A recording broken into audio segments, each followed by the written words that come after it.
әлі қанбады.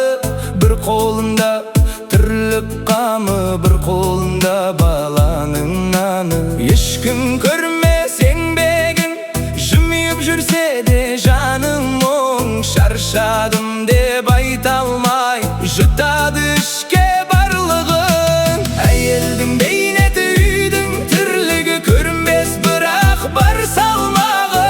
Жанымен көтеріп барлығының демей өтеді әр күні. Әйелдің бейнеті үнсіз еңбек, бағаланбай қалар кейде тек. Бір жылы сөз жетеді ғой, жүрегін жылытуға керек.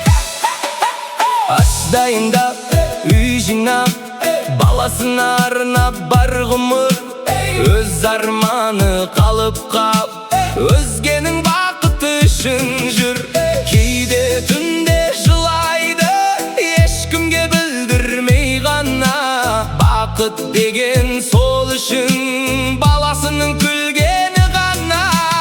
Әйелдің бейнеті үйдің тірлігі, тыныштық үшін бар күресі. Көрінбесе де бұл өмірде сол әйел үйдің жүрегі.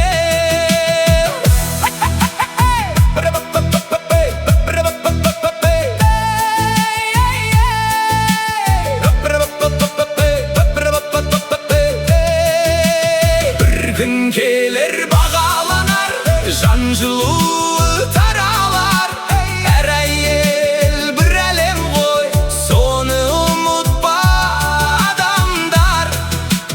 Әйелдің бейнеті ауыр жүк, бірақ ішінде таза үміт. Сол үмітпен жүріп келеді әр үйдің шамы.